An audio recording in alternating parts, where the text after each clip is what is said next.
for those that didn't hear, 7:30 at the soonest, so at least 30 minutes, possibly more.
Mic check, 1, 2, 3. 1, 2, 3, 4, 5, 6, 7, 8, 9, 10. 1, 2, 3, 4, 5, 6, 7, 8, 9, 10. 1, 2, 3, 4, 5, 6, 7, 8, 9, 10. Mic check, 1, 2, 3. 4, 5, 6, 7, 8, 9, 10. Good with that? 1, 2, 3, 4, 5, 6, 7, 8, 9, 10. 1, 2, 3, 4, 5, 6, 7, 8, 9, 10. Everybody good? Keep going. 1, 2, 3, 4, 5, 6, 7, 8, 9, 10. 1, 2, 3, 4, 5, 6, 7, 8, 9, 10. Check 1, check 2, check 3, 4, 5, 6, 7, 8, 9, 10. And it's for you guys coming in, 7:30 is the earliest start time for this now, so you guys are all aware. We good? Everybody? We'll do another check in about 15. Keep going. 1, 2, 3, 4, 5, 6, 7, 8, 9, 10, 11, 12. 1, 2, 3, 4, 5, 6, 7, 8, 9, 10. 1, 2, 3, 4, 5, 6, 7, 8, 9, 10. Check, check. 1, 2, check, check, check. 1, 2, 3, 4, 5, 6, 7, 8, 9, 10. Check, check, check. 1, 2, check, check, check, check. Check, check, check. 1, 2, 3, 4, 5, 6, 7, 8, 9, 10. Checking. 1, 2, 3, 4, 5, 6, 7. We'll come back up in about 10 or 15 for another one.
Check, check, check. 1, 2, 3, 4, 5, 6, 7, 8.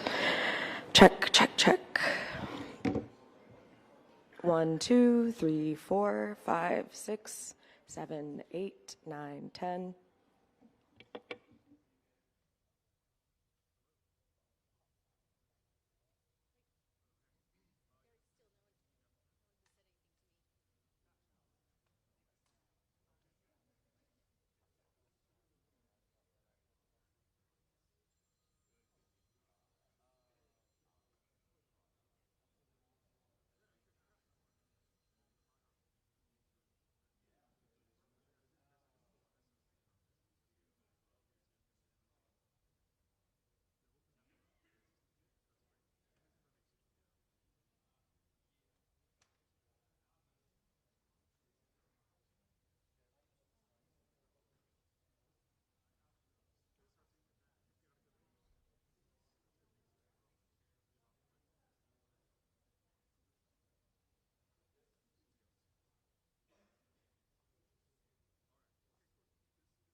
Test, test, test, test.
Check, check, check.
hasn't started yet.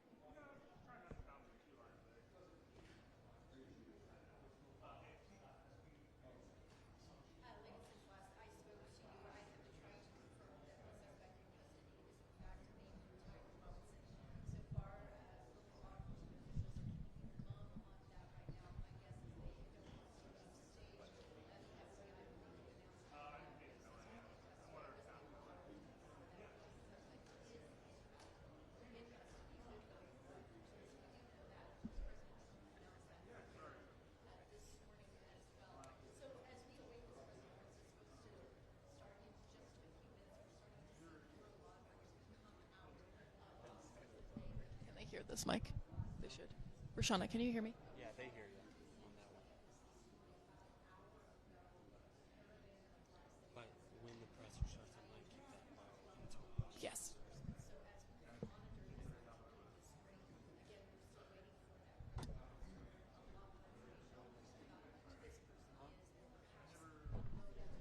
Guys, we can't do a mic check, so y'all just keep the mic live in my ear and I'll adjust as I hear.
Check 1 2.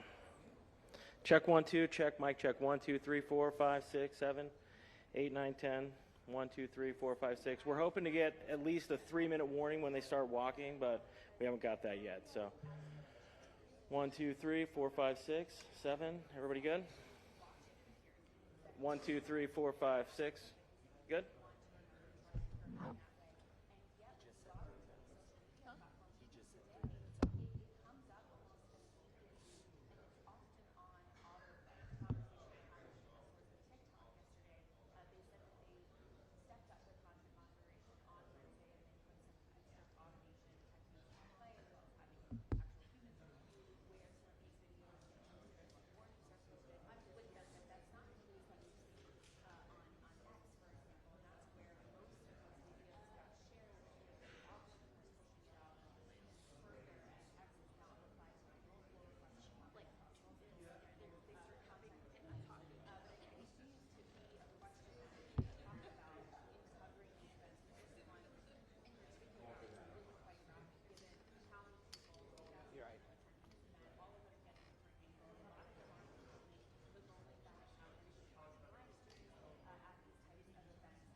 So still no official word on the start time.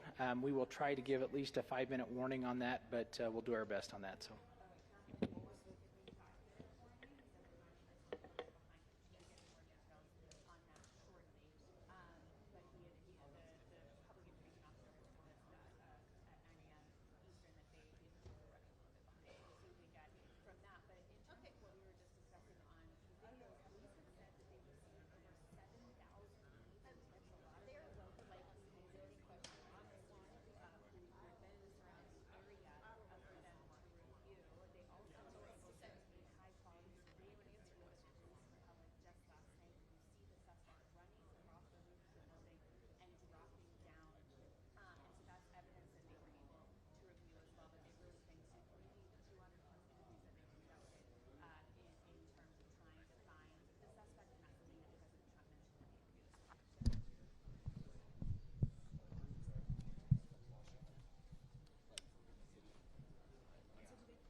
Check 1 2, mic check 1 2 3 4 5 6 7 8 9 10. Mic 1 2 3 4 5 6 7 8 9 10. Check 1 2 1 2 3 4.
Hello, hello, testing, testing. Hi, everyone. We are 4 minutes out from starting the press conference. Thank you.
Robinson arriving on UVU campus in a gray Dodge Challenger at approximately 8:29 a.m.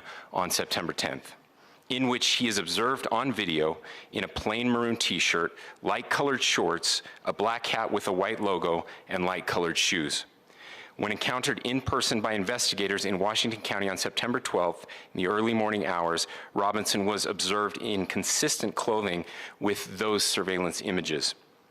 Investigators interviewed a family member of Robinson who stated that Robinson had become more political in recent years.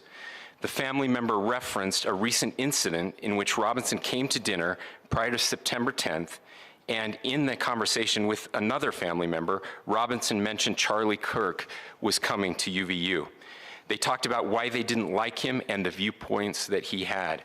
The family member also stated Kirk was full of hate and spreading hate. The family member also confirmed Robinson had a gray Dodge Challenger. Investigators identified an individual as the roommate of Robinson. Investigators interviewed that roommate, who stated that his roommate, referring to Robinson, made a joke on Discord. Investigators asked if he would show them the messages on Discord. He opened it and showed several messages to investigators and allowed investigators to take photos of the screen as each message was shown by Robinson's roommate. These photos consisted of various messages, including content of messages between the phone contact name Tyler with an emoji icon and Robinson's roommate's device. The content of these messages included messages affiliated with the contact Tyler, stating a need to retrieve a rifle from a drop point, leaving the rifle in a bush, messages related to visually watching the area where a rifle was left, and a message referring to having left the rifle wrapped in a towel. The messages also refer to engraving bullets and a mention of a scope and the rifle being unique. Messages from the contact Tyler also mentioned that he had changed outfits. I know there has been speculation as well as to the writing on those casings, those bullet casings, and I believe we have that as well. And I will share that with you now. So the area north of Campus Drive Road where the suspect crossed over, you saw some of that in the video that we released last night, consists of a grassy area with trees on the edge of the UVU campus. Investigators discovered a bolt-action rifle wrapped in a dark-colored towel. The rifle was determined to be a Mauser Model 98 30-06 caliber bolt-action rifle. The rifle had a scope mounted on top of it. Investigators noted inscriptions that had been engraved on casings found with the rifle. Inscriptions on a fired casing read, "Notices, bulges, capital OWO, what's this, question mark." Inscriptions on the 3 unfired casings read, "Hey fascist, exclamation point, catch, exclamation point." Up arrow symbol, right arrow, and symbol, and 3 down arrow symbols. A second unfired casing read, "Oh Bella Chow, Bella Chow, Bella Chow, Chow Chow." And a third unfired casing read, "If you read this, you are gay, LMAO." We are indebted to law enforcement across the state who has worked seamlessly together, local law enforcement, state law enforcement, and our federal partners with the Federal Bureau of Investigation. We're grateful for everyone who worked together in such a short amount of time to find this person and to bring justice. I want to thank the public who has been so engaged, reviewing videos, helping us with sending in tips, and helping us get to this point. I want to thank the family members of Tyler Robinson who did the right thing in this case and were able to bring him into to law enforcement as well. I especially want to thank the family of Charlie Kirk, Erica, Charlie's parents, his children. I want us to be thinking of them as we bring justice in this case, they will be involved in that justice. We will be working very closely with them as we move through this process as well. This is a very sad day for our country, a terrible day for the state of Utah, but I'm grateful that at this moment we have an opportunity to bring closure to this very dark chapter in our nation's history. With that, I will now turn the microphone over to the Director of the FBI, Kash Patel. Thank you, Governor. This is what happens when you let good cops be cops. The FBI and our partners are proud to stand here today together to bring justice to the family of Charlie Kirk and honor his memory. I want to express my deep gratitude to President Trump, the Vice President, and the entire White House who have been so incredibly supportive with both resources and just personally to the FBI as a team. They had our backs the entire way, and I just want to express my gratitude for giving us the resources we need to operate in this space to bring this sort of justice at this sort of speed. In 33 hours, we have made historic progress for Charlie. Governor Cox, our partnership has been absolutely incredible these last few days. Our partnership will endure. Your state and local partners, your sheriffs, your DPS community has been unbelievably impressive in the hardest of times. And a case like this cannot be solved, cannot be brought without partnering with your state and local authorities. The FBI has a certain role to play, and we will play that role, and we will lead out for the federal government. But Governor Cox, we are so grateful for your state partnership that led out on this investigation. A little bit of the timeline. Charlie was shot at 12:23 p.m. on Wednesday. The first FBI agents arrived on scene in 16 minutes with chiefs of police at 12:39 and secured the scene. The FBI immediately launched fixed-wing assets. We utilized these assets to transport personnel, specialty technicians, hostage rescue teams. We also utilized these assets to go back and forth from the East Coast and here in Utah to transport forensic evidence and other evidence that will be analyzed and is being analyzed at our FBI laboratories in Quantico and other laboratories, including the ATF. At my direction, the FBI released the first set of FBI photos of the suspect at 10 a.m. local time on 9/11. Then, shortly thereafter, the FBI reward of $100,000 was released at 10:45 a.m. local. Myself and Deputy Director Bongino arrived on the scene at approximately 5:30 p.m. on 9/11. The governor led a press conference last night at approximately 8 p.m., where at my direction, the FBI released a never-before-seen video of the suspect. We also released new images to the public of the suspect. And just last night, the suspect was taken into custody at 10 p.m. local time. In less than 36 hours, 33 to be precise, thanks to the full weight of the federal government and leading out with the partners here in the state of Utah and Governor Cox, the suspect was apprehended in a historic time period. And I want to highlight what Governor Cox said. This would not have been possible without you, the media, and you, the public. That's why we went so public, so fast, and we're so transparent, and we're committed to that transparency. The crime scene, just a little bit there. It is a large crime scene. State and local authorities, along with federal authorities, processed that crime scene quickly. And I even had the ability to walk through that crime scene and walk through the steps the suspect took to learn more about what was needed and what resources we needed to bear to create a full picture for the FBI and leadership back in Washington. Furthermore, thankfully to state and local partners, forensic evidence has been seized and continues to be garnered. Forensic evidence has already been evaluated at FBI laboratories in Quantico and state and local authorities here. We will continue to process evidence as we see it, as we collect it, and we will continue to deliver to Governor Cox and his team. Last night, we had a total of approximately 7,000 leads. As of this morning, thanks to your great work, we have over 11,000 leads that were called in to the FBI. And we are running out every single lead that we can. Every one of those leads will be run out. The arrest is a testament to the dedication of good law enforcement being great and partnerships in law enforcement, which I've tried to highlight as my tenure as the director of the FBI.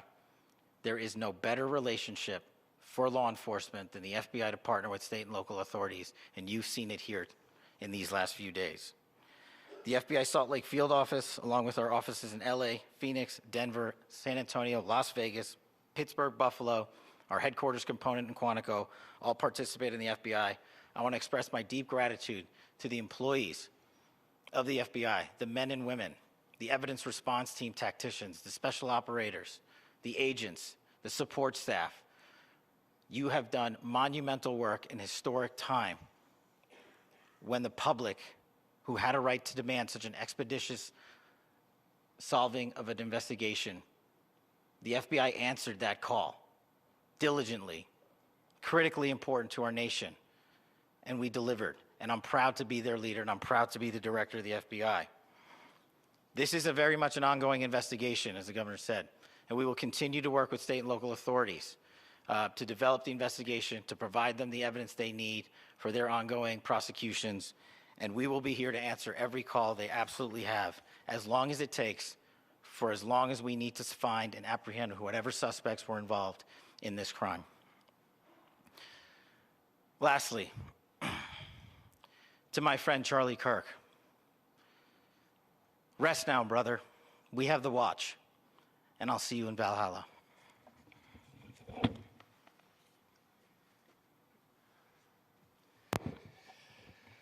Thank you, and good morning. I would just like to take a few minutes as the sheriff to express my gratitude for everybody who has played a part in this investigation. As you know, it's been a vast, a complicated, and a very, very fast-paced investigation. You're looking at people standing up here who are running on, if they got an hour's sleep in the last couple of days, they're probably lucky. It has been very taxing. It has been so impressive, speaking on behalf of the local law enforcement, to see the cooperation that we've seen in this type of case. Across the state, sheriffs, chiefs, our state partners have stepped up and have come to the call on anything that we needed. Our county chiefs have been phenomenal. Our Utah County Attorney, Jeff Gray, who's standing up here with us, has been phenomenal in leading us through this investigation. I would like to thank the federal government for their resources, their assets. Our local team here, our FBI team, has been extraordinary in helping us work through this and bring this person to justice. Most of all, I would like to thank the public, and specifically, I would like to thank the public who turned to prayers and who turned to positiveness for us. I would like to thank them on behalf of the law enforcement community, because we needed those prayers. That's what we needed to get through this. We needed your support, and you gave it to us. We needed your patience, and you gave it to us. And I would like to thank you for the Kirk family, because that's what they need, is your support and your prayers, and that will get us through all of this. So thank you, everybody, for everybody that have stepped up. We've had such a phenomenal response to this. Thank you.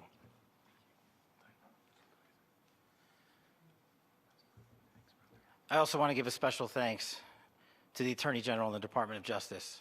Their unwavering support and their commitment to justice is shown true here. And without AG Bondi and Deputy Attorney General Todd Blanche and the resources they brought to bear, we would not have been able to complete our mission.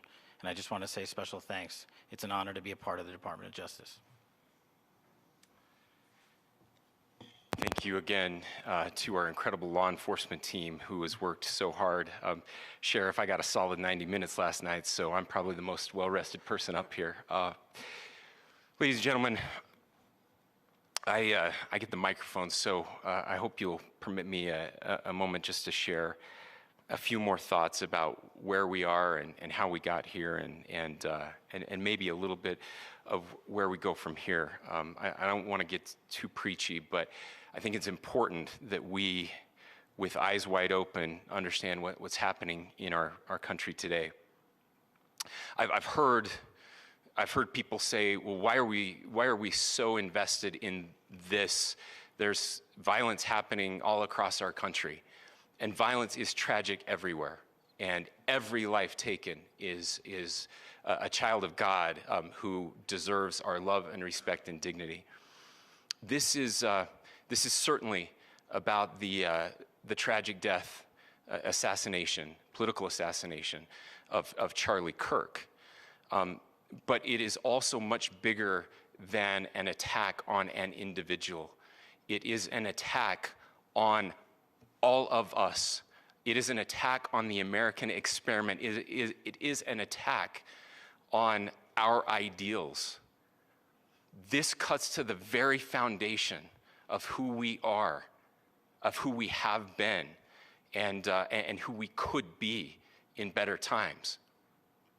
Political violence is different than any other type of violence for lots of different reasons. One, because in the very act that Charlie championed of expression, that freedom of expression that is enshrined in our founding documents, in having his life taken in that very act, makes it more difficult for people to feel like they can share their ideas, that they can speak freely. We will never be able to solve all the other problems, including the violence problems that people are worried about, if we can't have a clash of ideas safely and securely. Even, especially those ideas with which you disagree. That's why this matters so much. Over the last 48 hours, I have been as angry as I have ever been, as sad as I have ever been. And it was, as anger pushed me to the brink, it was actually Charlie's words that pulled me back. I'd like to share some of those. And specifically right now, if I could, I need to talk to the young people in our state, in my state, and all across the country. As President Trump reminded me, he said, you know who really loved Charlie? The youths. And he's right. Young people loved Charlie, and young people hated Charlie. And Charlie went into those places anyway. And these are the words that have helped me. Charlie said, when people stop talking, that's when you get violence. He said, the weak can never forgive. Forgiveness is the attribute of the strong. The only way out of the labyrinth of suffering is to forgive. Welcome without judgment, love without condition, forgive without limit. He said, always forgive your enemies. Nothing annoys them so much. A few months ago, I referenced this last night, Charlie posted to social media, when things are moving very fast and people are losing their minds, it's important to stay grounded. Turn off your phone, read scripture, spend time with friends, and remember, internet fury is not real life. It's going to be okay. He again said, when you stop having a human connection with someone you disagree with, it becomes a lot easier to commit violence. He said, what we as a culture have to get back to is being able to have a reasonable agreement, where violence is not an option. Now, again, to my young friends out there, you are inheriting a country where politics feels like rage. It feels like rage is the only option. But through those words, we have a reminder that we can choose a different path. Your generation has an opportunity to build a culture that is very different than what we are suffering through right now. Not by pretending differences don't matter, but by embracing our differences and having those hard conversations. I think we need more moral clarity right now. I hear all the time that words are violence. Words are not violence. Violence is violence. And there is one person responsible for what happened here. And that person is now in custody and will be charged soon and will be held accountable. And yet, all of us have an opportunity right now to do something different. I want to thank my fellow Utahns. This bad stuff happens. For 33 hours, I was praying that if this had to happen here, that it wouldn't be one of us, that somebody drove from another state, somebody came from another country. Sadly, that prayer was not answered the way I had hoped for, just because I thought it would make it easier on us if we could just say, hey, we don't do that here. And indeed, Utah is a special place. We lead the nation in charitable giving. We lead the nation in service every year. But it did happen here. And it was one of us. But I want you to look at how Utahns reacted the last 2 nights. There was no rioting. There was no looting. There were no cars set on fire. There was no violence. There were vigils and prayers and people coming together to share the humanity. And that, ladies and gentlemen, I believe is the answer to this. We can return violence with violence. We can return hate with hate. And that's the problem with political violence, is it metastasizes, because we can always point the finger at the other side. And at some point, we have to find an off-ramp, or it's going to get much, much worse. But see, these are choices that we can make. History will dictate if this is a turning point for our country. But every single one of us gets to choose right now if this is a turning point for us. We get to make decisions. We have our agency. And I desperately call on every American, Republican, Democrat, liberal, progressive, conservative, MAGA, all of us to please, please, please follow what Charlie taught me. I'll just conclude with words I share often from a friend and author, Yuval Levin, who was asked if he was optimistic about our country. And he said, I'm not optimistic. He said, I hate optimism. Like, that sounds bad. But he said, optimism is a vice.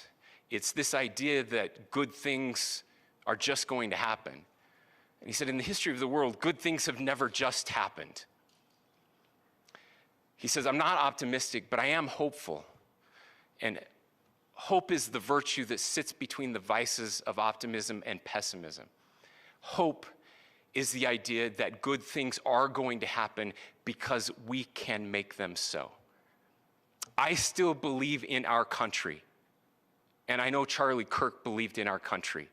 I still believe that there is more good among us than evil.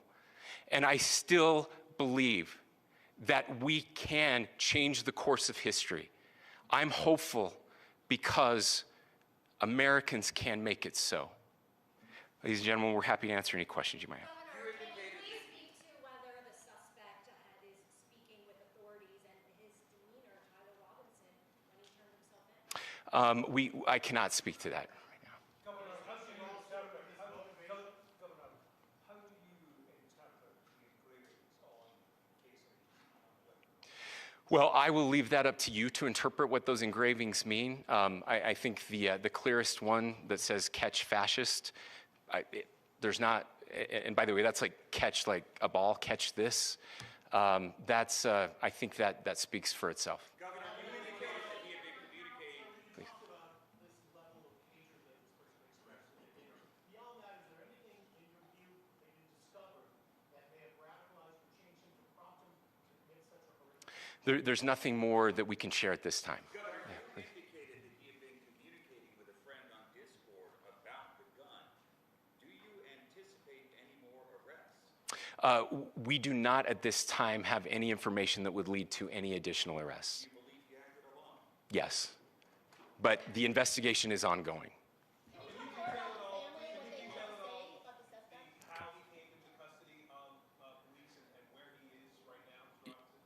Yes, so right now, Mr. Robinson has been booked into the Utah County Jail.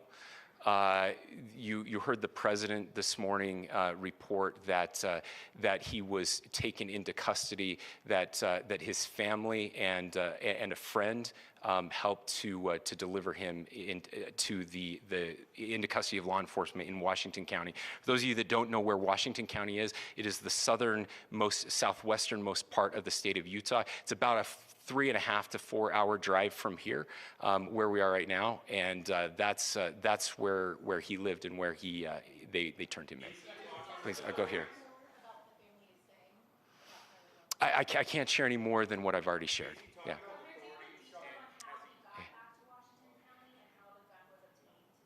So how we obtained the gun? The gun was found here. So I don't have much more details on that. We do know that he drove. We had his car here on campus, and then we had his car going south back to the St. George. It's actually the city of Washington in Washington County. Is he talking with authorities, and did he discuss a motive? I'm sorry? We don't have any information that would lead us to believe that. Yes, in fact, it was just released. Yes. I can't answer that right now. Yeah, thank you. Over here.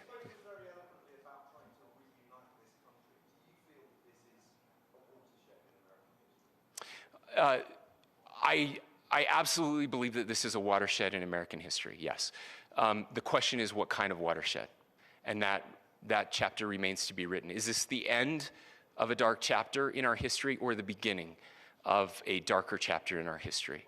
Look, I mean, if you look at true political assassinations in this country of someone of this stature, this feels a lot like the late 60s, and having one so gruesomely displayed on camera in all of our hands and in all of our pockets. We are not wired as human beings biologically, historically. We have not evolved in a way that we are capable of processing those types of violent imagery. And by the way, we've seen another one with a gruesome stabbing very recently that went viral. This is not good for us. It is not good to consume. Social media is a cancer on our society right now. And I would encourage people to log off, turn off, touch grass, hug a family member, go out and do good in your community. That is happening, and it's happening organically right now. I had a friend in a small city in Utah who said, we're getting together, the Republicans and Democrats in my little town are getting together to have a discussion last night, just to find a way to find their better angels. So yes, this could be, I mean, again, you have to go back to JFK to have seen a video live of something like this happening. I wasn't born until 1975, but I know that things were really dark in the late 60s. Sorry to some of you. I know some of you were there. But this is our moment. Do we escalate, or do we find an off-ramp? And again, it's a choice. It's a choice, and every one of us gets to make that choice. Two more questions right here.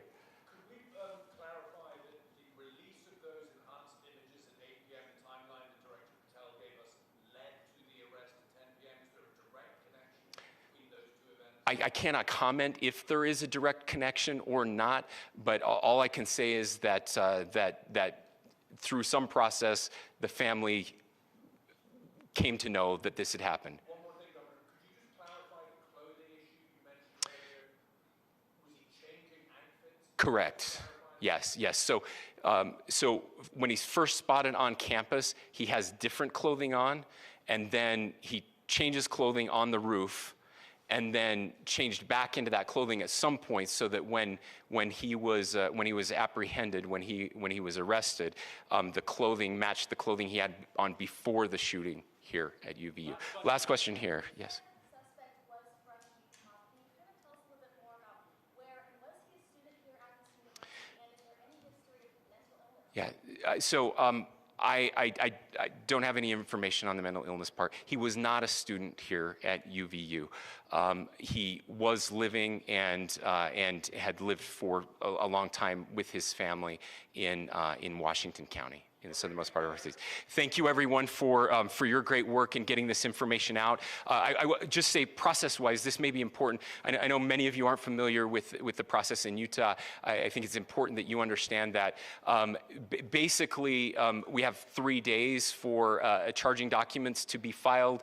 A CI will be filed. We'll have more information then, more detailed information as those charging documents are filed in preparation for a preliminary hearing. So 3 days. So we would anticipate then that early next week those charging documents will be filed. We will obviously be working. The county attorney will be working very closely with Mr. Kirk's family as those documents and decisions are prepared and made. Thanks, everyone.